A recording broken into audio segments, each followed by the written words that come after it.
12, o versículo 25 e 26. Os irmãos cantaram o hino que eu tinha no coração. Eu passei a semana orando e hoje à tarde eu fui fazer o meu direito de cidadão de manhã, almocei com o meu pai e depois vim para casa e fui orar ao Senhor. E Deus colocou no meu coração esse texto da Bíblia, capítulo 12 do segundo livro da Bíblia, versículo 25 e o versículo 26. Quem encontrou, diga amém. Amém. Diz assim: uma vez dentro na terra que o Senhor vos dará, como tem dito, observai este rito. Quando os vossos filhos vos perguntarem que culto, qual é a tradução que diz que culto é esse? Algumas, né? A minha diz que rito é esse, ou que reunião é essa? Aí eles vão dizer assim: esse é um sacrifício da Páscoa ao Senhor, que passou por cima das casas dos filhos de Israel no Egito, quando feriu os egípcios e livrou as nossas casas. Então o povo se inclinou e adorou ao Senhor. Aleluia. Amém? Irmãos, essa passagem é notória de toda a igreja, de todos os obreiros. Eu vou pregar ali perto do Rogério. Vou pedir para os meus obreiros virar a cadeira. Eu vou pregar aqui hoje. Pode ser? Quem arruma essa plataforma para mim? Você arruma? Não quero ficar de costas para vocês. Olha só onde eu vou pregar hoje. Assim, ergue ela para mim, que agora eu consigo ver todos vocês. É tão ruim. Pastor, pode virar, pastor. Ergue mais para mim, inclina ela um pouquinho mais. Beleza. Vocês estão me vendo bem aí? Amém. Olha só, não disse que eu ia arrumar um lugarzinho legal? Aleluia.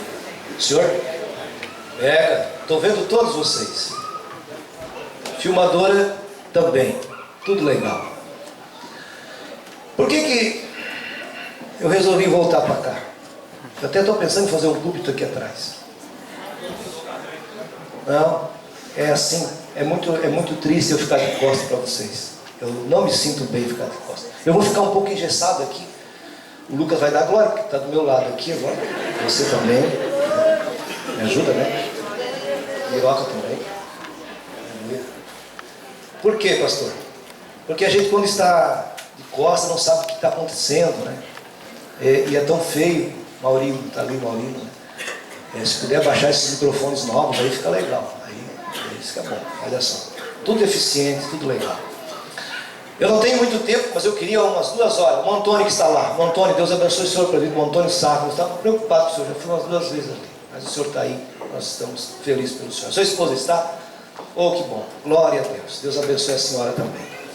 Meus irmãos, isso é uma passagem tão antiga, é uma passagem tão conhecida, que nós poderíamos dizer assim: o que o pastor quer dizer com isso? Em primeiro lugar, tem uma ordem específica de Deus a Moisés, para que todo judeu mate um cordeiro, e desse cordeiro, ele não desperdiçasse o sangue.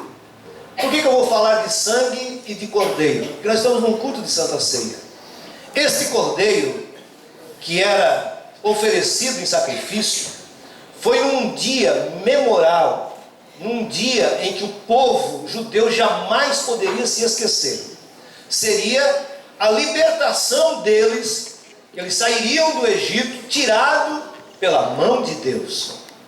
E a Bíblia fala que Deus ordena aos irmãos, aos líderes da igreja da época, que era o Moisés, que tinha vindo do deserto para agora tirar o povo a uma jornada muito difícil, mas que não era impossível.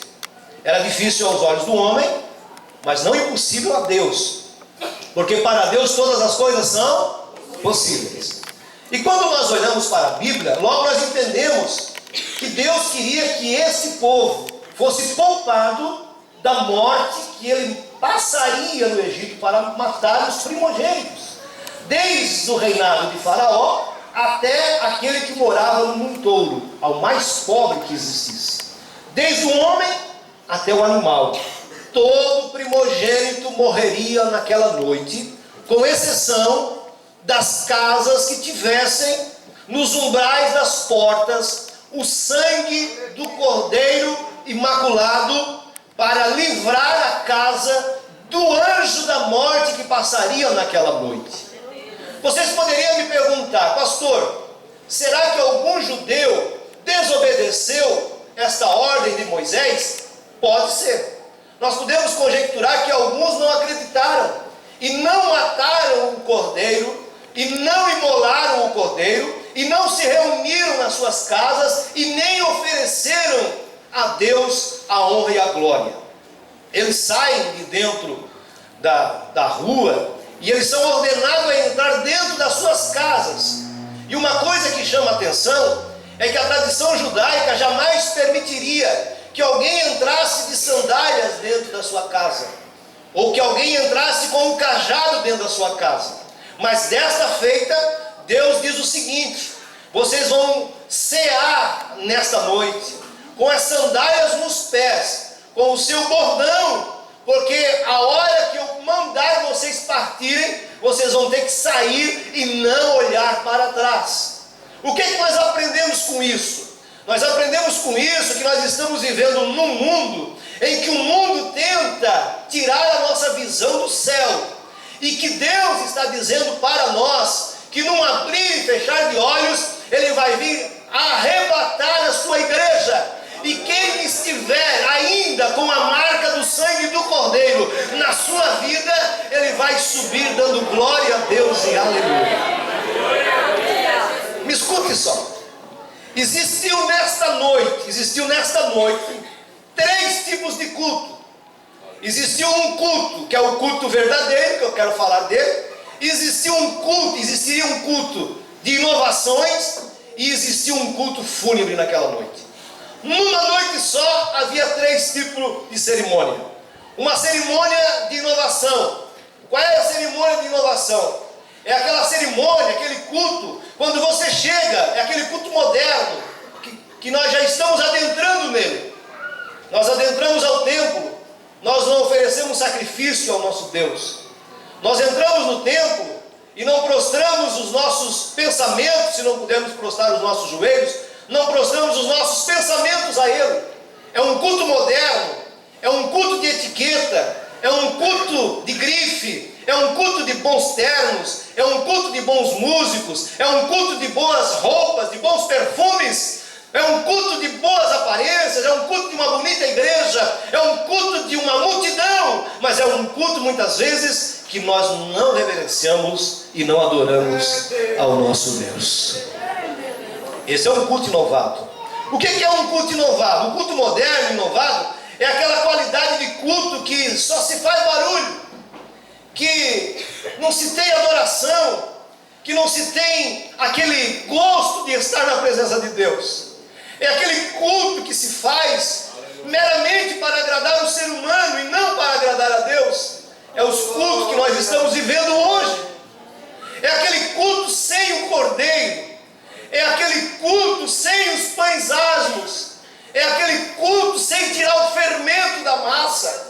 É aquele culto que nós estamos inchados. É aquele culto que nós estamos cheios de eu, cheio de todas as nossas razões, e que Deus desaparece no meio das nossas razões. Mas nesta noite eu venho pregar a você que nós devemos ter um culto racional e um culto verdadeiro ao nosso Salvador. O culto de inovação é aquele culto de evangelho de oba-oba, que nós viemos aqui e começamos a dizer: pastor Eli, Deus vai te dar, Deus vai te abençoar, Deus vai entregar, você não vai sofrer, você não vai ter dificuldade. Não, esse é um culto que estão oferecendo hoje, enquanto o verdadeiro culto é o culto de clamor, é o culto de gemido, é o culto de línguas de outros idiomas, é um culto de nós sentirmos a graça de Deus, é um culto de nós reverenciarmos Deus. Graças a Deus que nesta noite eu participei da ceia, sabe por quê? É lembrança de alguém que morreu na cruz para que hoje eu estivesse aqui e tivesse vida. Você pode levantar a sua mão nesta noite e dar glória a Deus. O culto moderno é aquele culto, Lucas, que você pega um instrumento e qualquer músico com uma partitura ele toca. Qualquer músico. Se tiver uma partitura, ele souber fazer a leitura da partitura, ele vai tocar. Não é, Felipe? Estou errado? Estou tudo certo. Qualquer músico, ele pode subir aqui e tocar o seu instrumento, porque ele sabe ler uma partitura. Mas não é só isso que Deus quer de nós. Deus requer de mim, que sou levita, eu sou levita. O que é levita, pastor? Ah, levita é só os músicos. Não, senhor, levita são todos aqueles que fazem alguma coisa para Deus. E Jesus disse para a mulher samaritana: a hora vem e a hora já chegou, que os verdadeiros adoradores vão adorar o Pai em espírito e em verdade. Esse culto de inovação não traz alegria, traz barulho, não traz conscientização, não traz arrependimento. As pessoas dizem assim: eu fui lá para frente, pulei, saltei, fiz tanta coisa, mas o que você aprendeu? O que você sentiu diferente? Não sei, eu fui lá para frente, começaram a cantar, eu fui no embalo do hino. Esses são os cultos inovados, aqueles cultos barulhentos, que não é o barulho de Deus, mas é o barulho que o homem começa a soprar no microfone, receba, e aí começa a soprar e a pessoa na emoção pula, salta, mas quando sai ali na rua ele perdeu tudo. Você tem que estar aqui nesta noite entendendo que você está aqui, que eu estou aqui, porque alguém pagou um preço, e esse preço foi muito caro. Você pode levantar a mão por um minuto só e adorar a esse Deus maravilhoso, lindo, que nós servimos de todo o coração. Aleluia. Esse sangue que é aspergido nos umbrais da porta, ele serve como um sinal. O anjo vai passar. Eu não tenho tempo de desenrolar tudo isso daqui. O anjo está passando, meia-noite. O que é meia-noite na Bíblia? Meia-noite na Bíblia não quer dizer que seja pontualmente meia-noite para nós hoje, porque meia-noite para nós hoje pode ser meio-dia para o japonês. Então meia-noite é fim de uma história e começo de uma outra história. Meia-noite é quando acaba o dia. Meia-noite é quando troca a data. E Deus, Ele não está preso em horário. Ele disse: à meia-noite o anjo vai passar. E quando o anjo passar, ele vai matar, ele não vai poupar. Pastor, mas Deus é amor. Deus é amor, mas Deus também é justiça. E diz que o anjo passou, e ele naquele instante, naquele voo que ele fez por cima do Egito, ele conseguiu atingir. Pastor, mas como? Ele entrou na casa do faraó com toda a segurança. Claro que isso é espiritual.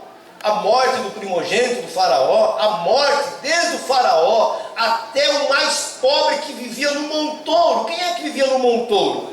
Aquele desprezado pela sociedade, que não tinha onde morar, o leproso.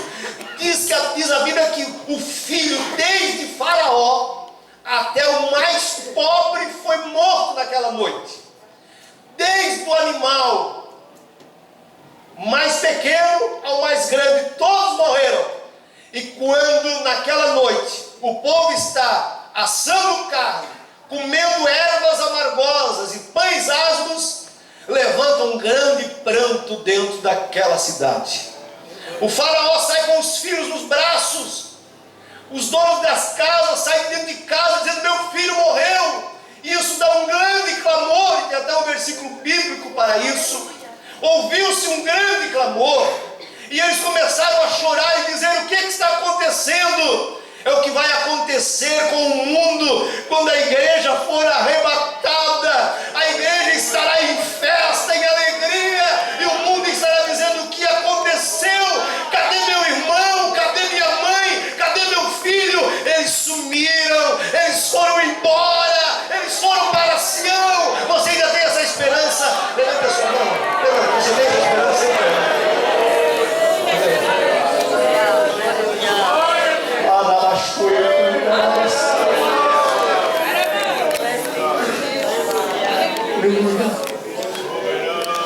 O faraó sai para a rua. As pessoas que não têm a marca do sangue nos umbrais da porta saem desesperados. É por isso que o crente não se desespera por qualquer coisa. Sabe por quê? Porque ainda que ele morra, ainda que ele perca a sua vida aqui nessa terra, ele sabe que ele tem o seu nome escrito no livro da vida, e que um perecer do seu corpo físico aqui é apenas um repasse daqui para o céu. Mas tem gente que não tem mais essa convicção, anda servindo a Deus de qualquer maneira. Tem pessoas que servem a Deus dizendo assim: Deus não está nem aí comigo, eu posso pintar e bordar. Você está equivocado. Deus ainda é Deus santo, poderoso, verdadeiro, está aqui nesta noite. Passa em revista seu exército, e se Ele quiser. Eu ouvi ontem um pastor pregando num culto de discípulo de oração, e ele pregou sobre o rico e o Lázaro. E ele pregou sobre o inferno, e ele disse que o inferno está cheio de pessoas que se acham que estão perfeitas.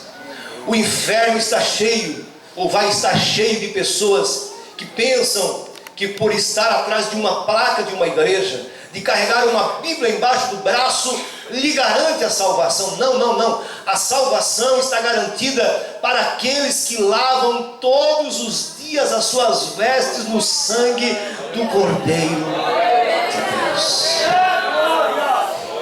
Eu preciso viver em novidade de vida. Eu preciso viver em novidade de vida.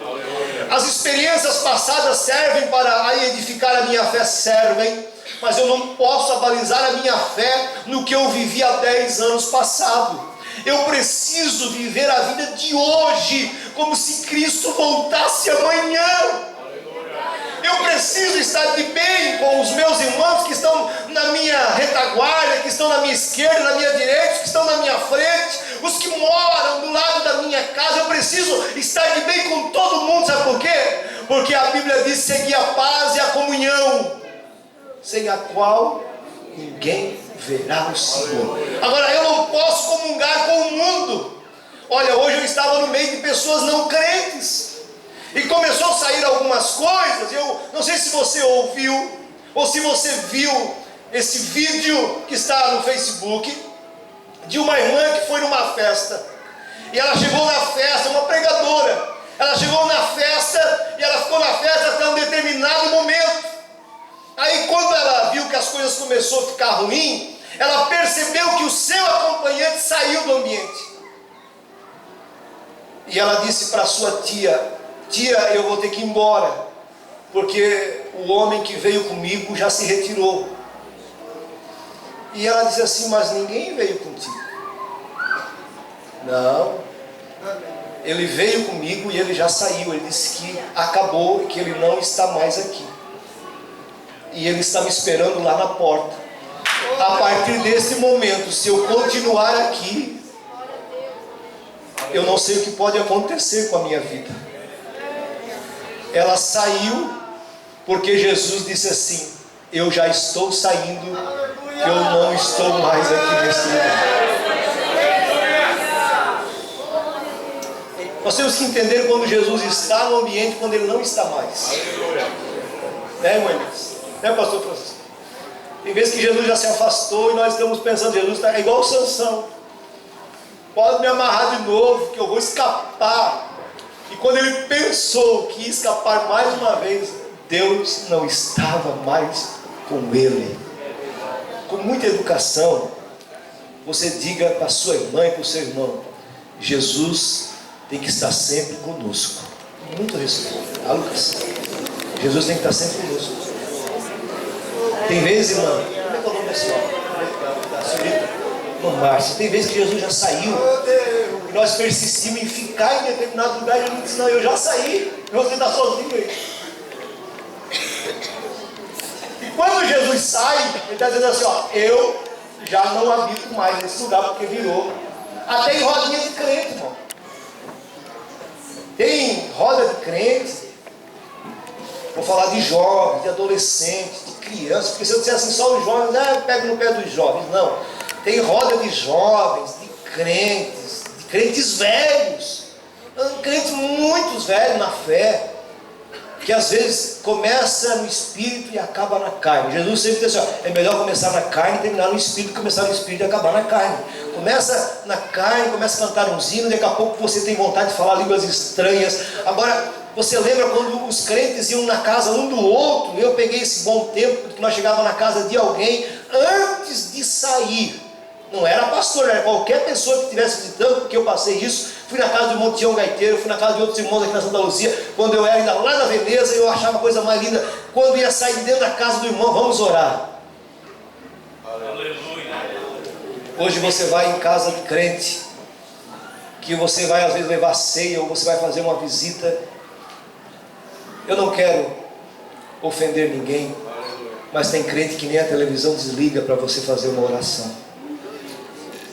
Será que o cordeiro ainda está dentro daquela casa? Pastor, o senhor vai apelar? Não, a televisão é pecado. A televisão é pecado e não é pecado. Tem dois extremos. Quem pregou contra a televisão, que era o caixão do diabo, errou, porque hoje está dentro daquele caixão pregando o evangelho. Então tem dois extremos. A televisão ainda continua sendo um pecado, continua, mas a internet mais ainda.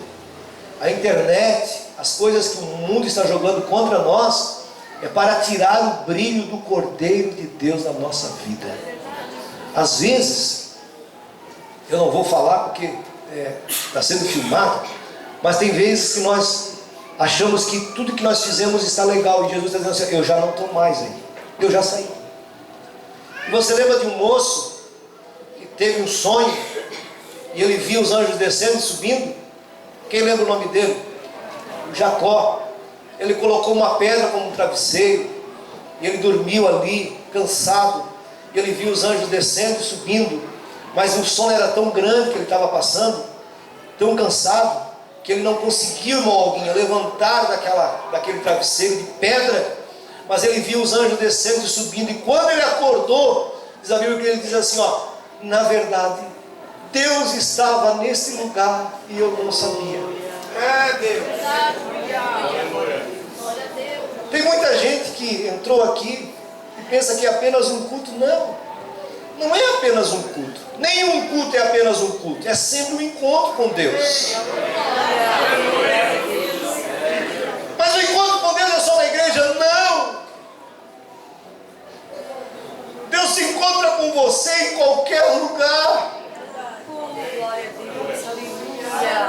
Você fica equivocado quando você pensa assim: olha, Deus vai se encontrar comigo hoje na igreja, e Ele não vai se encontrar com você aqui na igreja. Você vai, eu já vou voltar, você vai se encontrar com Ele aqui, mas você vai sair daqui e vai para casa, e você vai dizer assim: Deus não falou comigo no culto, mas Ele vai encontrar com você na estrada, Ele vai falar com o senhor no serviço, Ele vai falar com você na faculdade, quando você menos imagina, porque Deus não estipula local, não estipula horário, e não estipula pregador, e não estipula ninguém para usar para falar com você. Se for necessário, Ele usa até uma jumenta, mas não precisa. Ele tem vasos de honra aqui nessa noite, e Ele quer usar. Levanta a tua mão e agora, Senhor.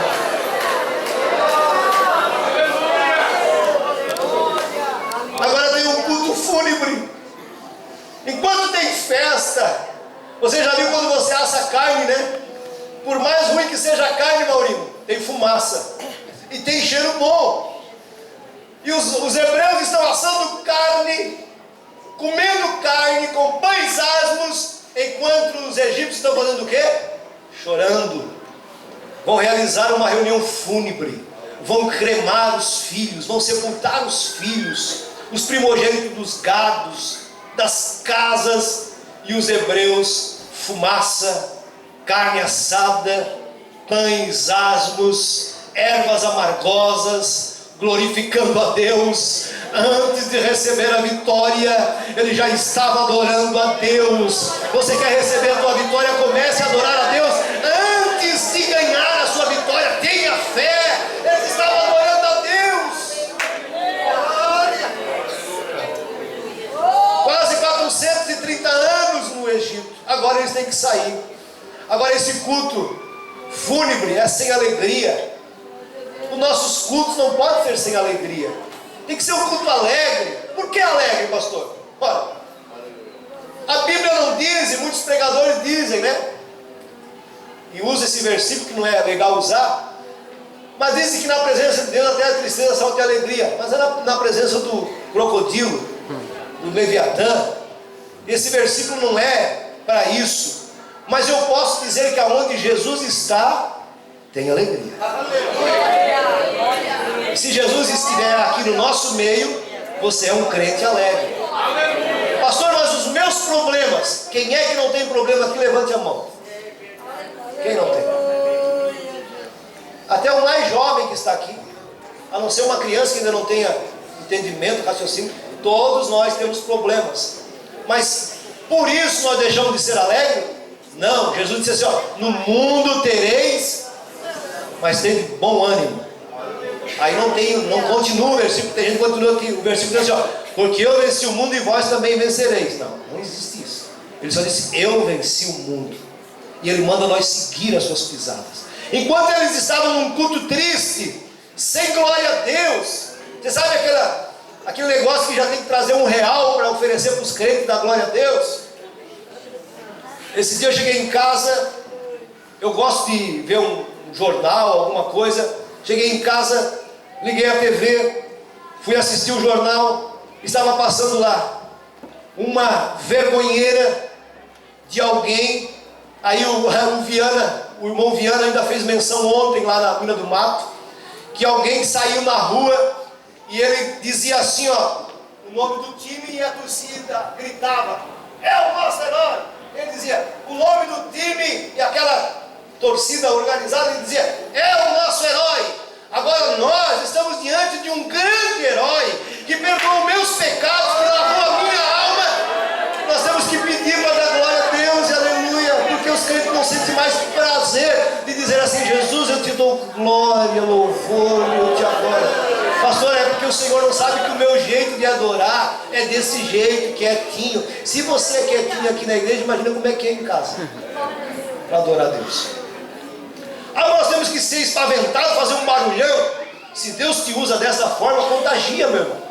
Se Deus usar alguém saltando nesses corredores aqui, vai contagiar alguém. Alguém vai sentir o fogo de Deus. Mas enquanto nós estivermos todos de braços cruzados, é assim, ó, eu quero ver o que vai acontecer. Eu quero ver se o pastor sabe pregar. Eu quero ver se ele tem curso de teologia. Eu quero ver se ele tem curso de oratória, se ele tem curso de hermenêutica, de exegese, se ele sabe pregar ou se ele não sabe. Aí você não vai receber agora. Se você veio para ouvir que Deus cura, liberta, batiza, cura e leva você para o céu, você pode levantar a mão e dar glória a Deus.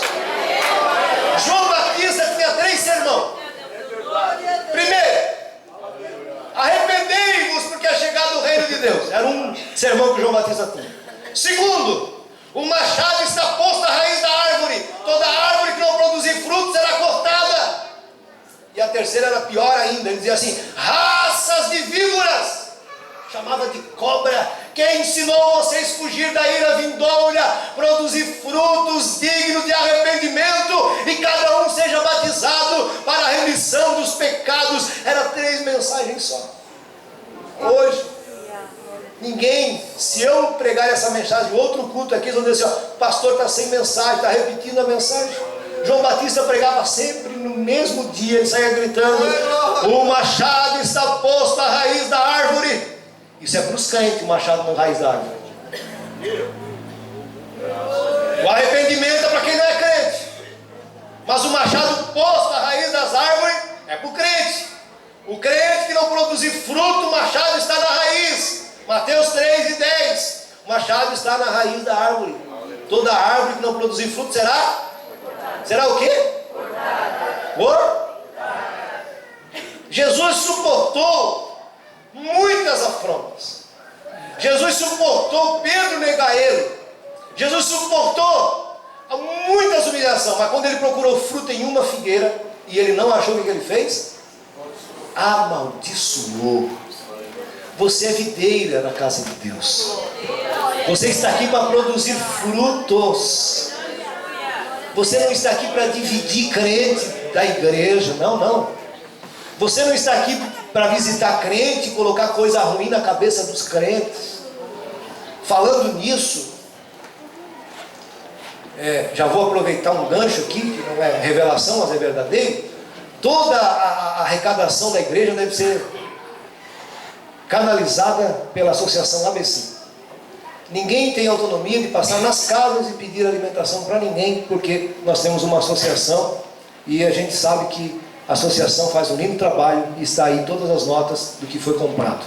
Mas vamos lá, eu preciso encerrar, já vou encerrar. Eu vou deixar o verdadeiro culto para outro domingo. Quem sabe eu prego, algum departamento me convida para pregar no domingo, né? Porque eu gosto de pregar no domingo, porque no domingo é um domingo que ninguém estuda e nós estamos todos aqui, principalmente no culto de Santa Ceia. Mas vamos lá, anote algumas coisas do verdadeiro culto. O verdadeiro culto, ele é racional. Diga comigo, racional. O que é racional? Com entendimento, sabendo o que está fazendo aqui. O que você veio fazer aqui? Tem uma pergunta na Bíblia que diz assim: de onde és, o que tens e o que vieste fazer aqui? Jonas. De onde és, o que queres e o que é que veio fazer aqui? Você pergunta para o seu irmão, e se ele souber responder, você dá uma glória a Deus por ele. O que você veio fazer aqui hoje? O que você veio fazer aqui? Glória a Deus. Dá glória a Deus. Você lembra daquele baleiro que dizia assim: dá para dar uma glória a Deus, irmão? Lembra do baleiro, do Jorge? Dá para dar glória a Deus, irmão? Você pode dar glória a Deus? Aleluia. O que eu vim fazer aqui? Primeiro, eu vim adorar a Deus. O que é na igreja hoje? É um culto de Santa Ceia. O que é a ceia? É a lembrança, é uma comemoração que nós vamos lembrar da morte e da ressurreição de Jesus. Nós vamos participar de uma festa. Era para nós estar saltando num pé só, no Espírito. Sabe por quê? Porque nós já participamos do cálice, do pão. Foi algo que o próprio Jesus fez com os discípulos. Ele partiu o pão, deu aos discípulos: comei. Pegou aquela cambuca que hoje, irmão Márcio e irmão Lucas, é anti-higiênico, né? Porque hoje os direitos humanos, tudo não pode nada. Agora estão querendo até vender copinho descartável, porque lavar um copinho não fica tão higiênico. Antigamente, era um copo só, um prato só. A mãe colocava um prato de comida, riscava com uma faca. Esse é daqui para lá é teu, daqui para casa do teu irmão, daqui para casa do teu. Lembra? E quem pegasse o quinhão de alguém, chamava quinhão. Esse aqui é o teu quinhão. No mesmo prato. E ninguém morreu. Jesus, ele serviu a ceia. Ele bebeu. Ele passou os discípulos e cada um tomou a ceia no mesmo copo. Deus do livre tomar água no copo que o Rogério tomou. Eu já tomei água no copo que eu sei que alguém estava tomando aí. Eu acho que foi o Rogério, foi o Maurício, quem foi? Altair. Sabe quando? Vai morrer? Ai, Deus! Ai. Nós estamos tão... Se bem que tem uns crentes assim que não compram um perfume da Mary Kay, nem da Avon, nem da... Porque o perfume é pecado. Aí o perfume é pecado, mas a irmã Salete vende perfume, o Sidney vende. Senhora?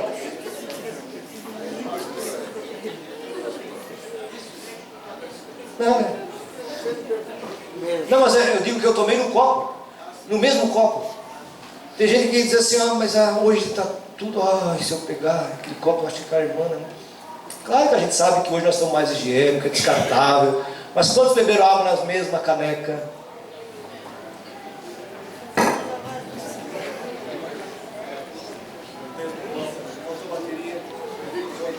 Já mandou embora. Viu? Glória a Deus.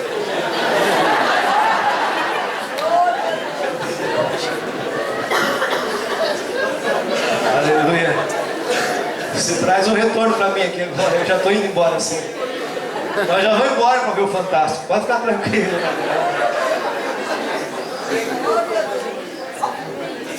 Essa? É verdade. Não, é que a gente não pode passar do horário, amanhã é segunda-feira. Mas tem tanta coisa boa. Aí, raciocínio é estar aqui num culto sabendo que nós estamos participando da ceia. Outra coisa, o nosso culto sem Jesus não é culto, irmão. Diga para o seu irmão: culto sem Jesus não é culto. Se não tivesse cordeiro lá, mãe, não tinha festa. Mataram o cordeiro, pegaram a carne e assaram. Tem festa quando tem cordeiro.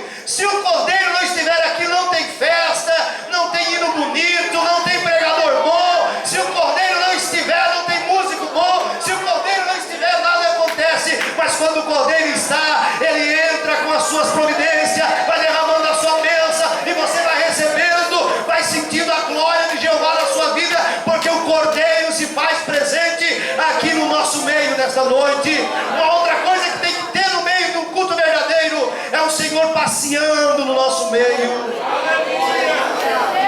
O Senhor deseja passear no nosso meio.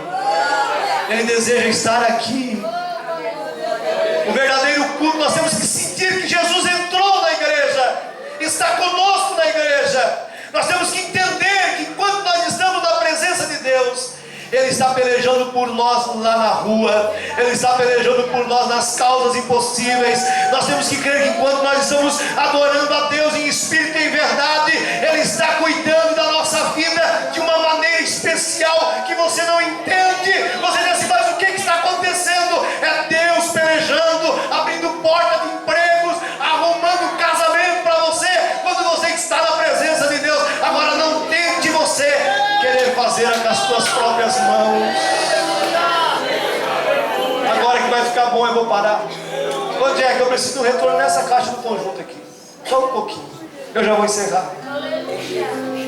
Quando tem culto verdadeiro, o Senhor vai ferindo os nossos inimigos. É bíblico isso? É. A Bíblia diz que o Senhor pelejará por vós e vós calareis. Sabe aquele crente que eu já vou encerrando? Posso descer? Elias, pode virar, querido? Pode virar? Sabe aquele crente que confia no Senhor de uma grandeza tão grande, que o Senhor cuida dele de uma maneira tão especial?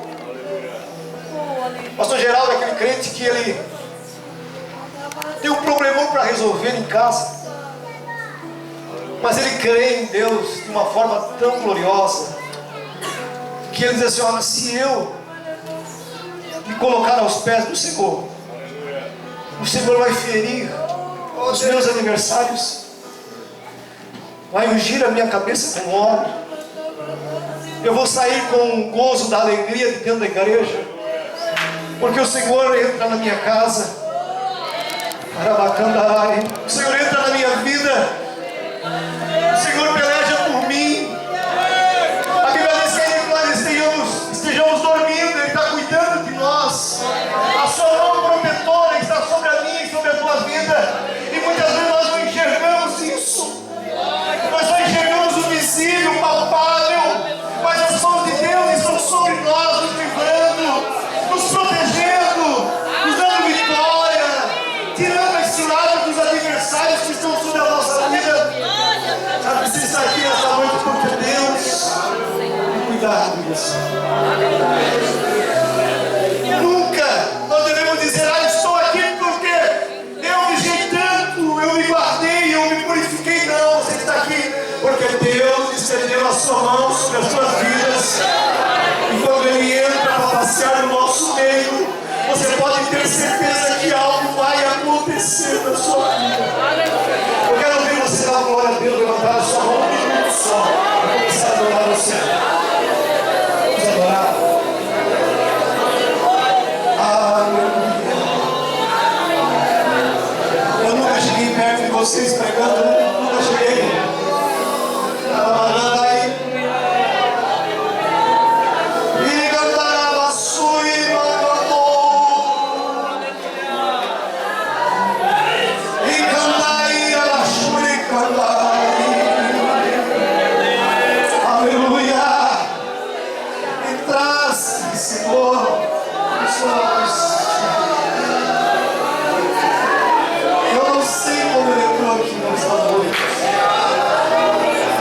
Conhece, sabe?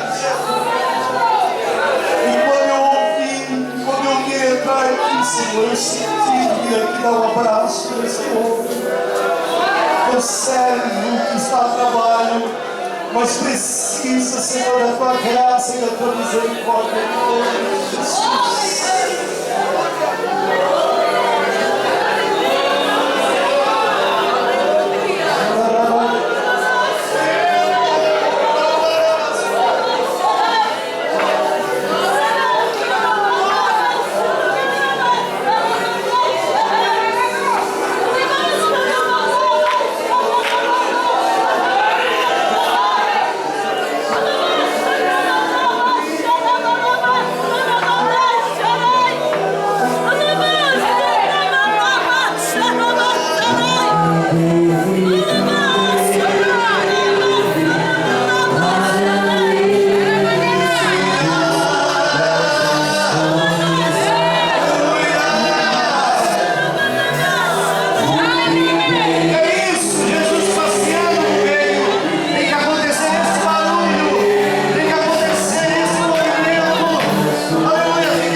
para o seu lado ou para a irmã.